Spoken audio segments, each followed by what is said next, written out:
However, after we got married in July of 22, we decided to go to Ireland for our honeymoon. And it was really, really cool to get to go there for the first time and be there. I had dreamt of going my whole entire life, and we went all over. So we started off in Dublin, and then we went to the center of Ireland in Athlone. We went to then Galway and Mayo. We met up with my family member in Kilshamagh, who still lives there, and a bunch of other places.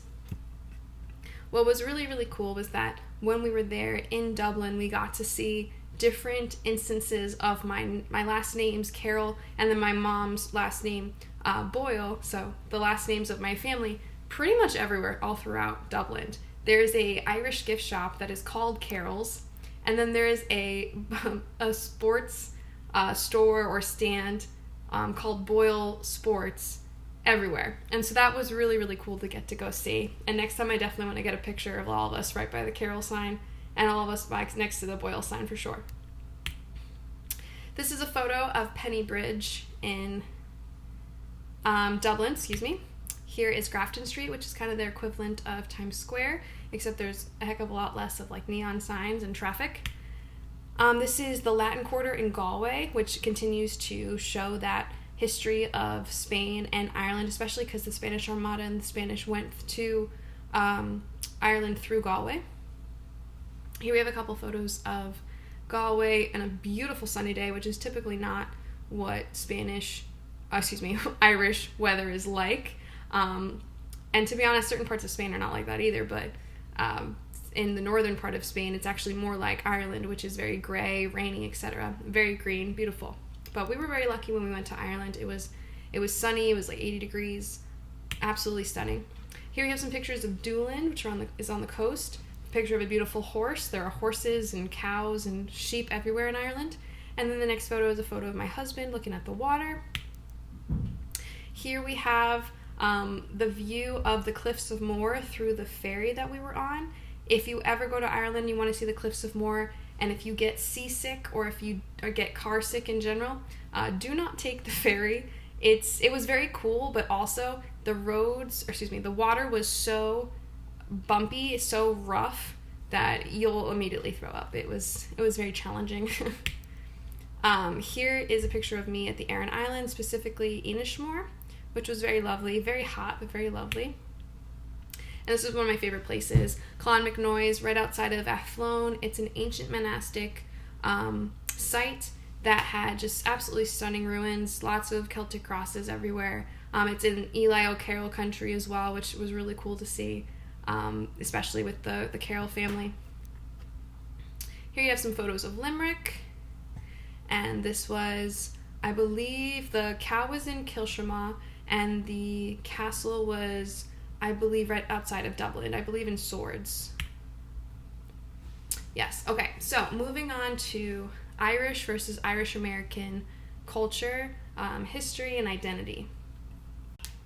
So with the Irish versus Irish American identity, you have Irish Americans being made in America, as in you have your nationality, your passport, your citizenship in America, but you're made in America with Irish parts. So your heritage, your ethnicity, your background, your genetics is from Ireland.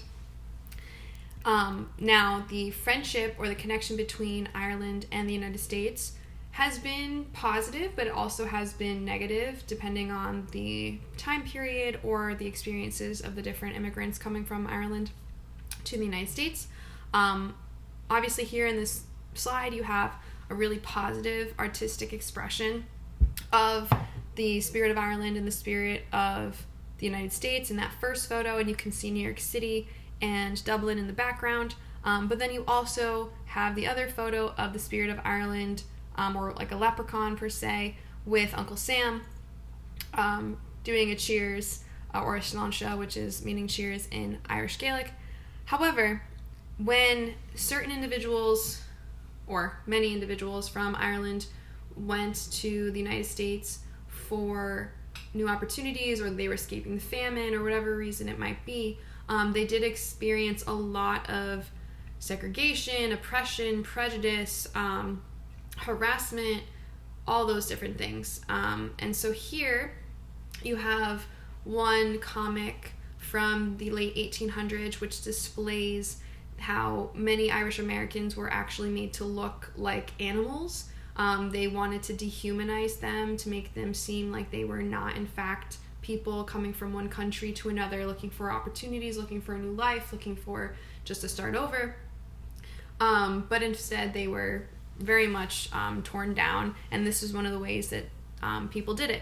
And so if you look in this particular comic, you'll see that you have the Irish American behind bars, made to look like a prisoner, made to look like an animal in a cage, wearing the stars and stripes of the United States. However, at the bottom you'll see it says bred in the United States. So bred, not necessarily made, like that first slide that I showed you with Made in America with Irish parts. No, this is an Irish American who is bred in the United States like animals breed. And at the top it says Irish American dynamite skunk. So not only a smelly, gross creature that stinks, right, that smells that you don't want around, but also it's electric, it's violent, it's dynamite, right, explosive. The Irish had that negative stereotype of being just not reliable, troublemakers, things like that. Now, in the next slide, you'll see that same kind of negative stereotype continuing. However, this was in the perspective of England versus Ireland.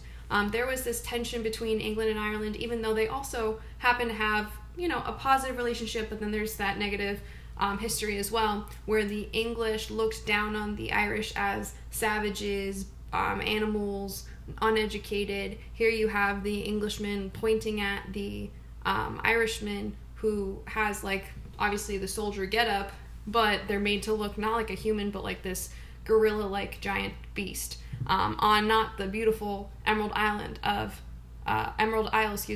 Ireland, but just a rock. So there was this major negative stereotype towards the Irish in that regard. They're also in different employment sectors, so anybody who was looking for new workers, they would post signs saying help wanted, but then they would specify no Irish need apply. This was condensed to the acronym NINA, which is N-I-N-A. Again, no Irish need apply, indicating that they were not going to hire you, Irish were not welcome, we didn't want you in here at all. They also did very similar things to, again, all the different cultural groups and immigrant groups in the United States, and unfortunately that is a common theme, not just in the United States, but all around the world. Anytime you have one group of people coming into another group of people, there's going to be conflict, there's going to be some sort of tension, and oftentimes that's through stereotypes, prejudice, racism, sexism, all the isms, whatever it might be. Now, particularly, I'd like to mention just a linguistic example where this used to be a derogatory term for an Irish individual, specifically an Irish man. It was the shortened form of the name Michael, which is Mick, M-I-C-K. This nowadays is not an offensive term unless it's being used in an offensive way, but the word itself is not bad.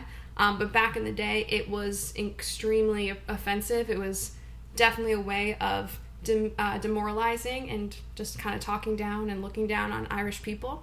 And then interestingly enough, in Australia, this expanded to not just Irish individuals, but also anyone who was Roman Catholic, which typically Irish, especially from the Republic of Ireland, they would be Catholic, whereas Northern Ireland would be Protestant.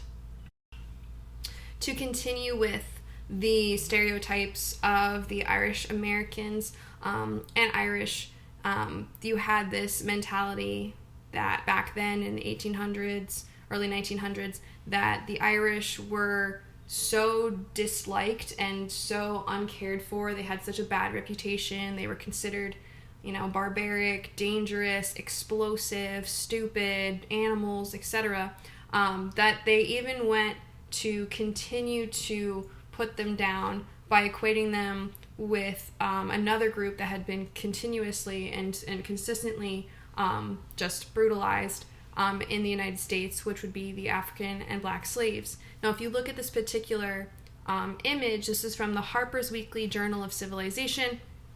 Hilarious that it says Journal of Civilization, right? Because a civilized society nowadays, right, you would say that's not civilized at all.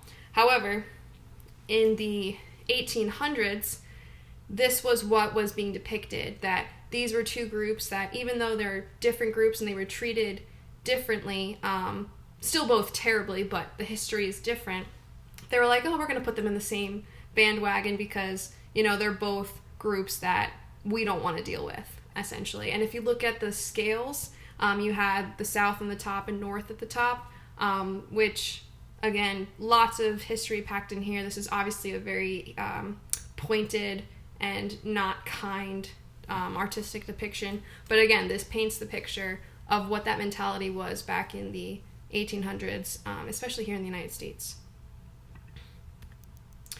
And then finally, here you have a photo of an Irish writer who was not only just made fun of and put down, but they didn't even make any kind of attempt to make this individual look like a person. Whereas the other ones, obviously, you have some sort of humanoid figure. Here, it's just straight up an animal.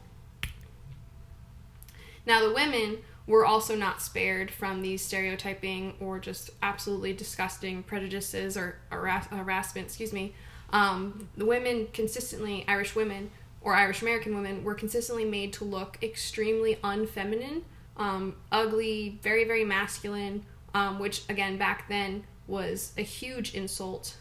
And if you look at this particular slide of Florence Nightingale compared to Bridget McBruiser, there is a stark difference between how they made Florence Nightingale look in the drawing and then how they made McBruiser look. Also, interestingly enough, the name Bridget, in fact, similar to Michael, was essentially shortened to the nickname Biddy, which nowadays is not a bad word. And even back like a couple hundred years ago, like 100 years ago, it wouldn't necessarily be always a bad term, because usually it just became like a term for a maid or an Irish maid or a housekeeper, but it was used in a derogatory term in certain context, where, oh, this is another biddy, like, you know, nothing, just an Irish woman, she's nothing, like, she's not cute, she's terrible, blah, blah, blah. So definitely not a kind strategy to try to acculturate or assimilate into culture at all.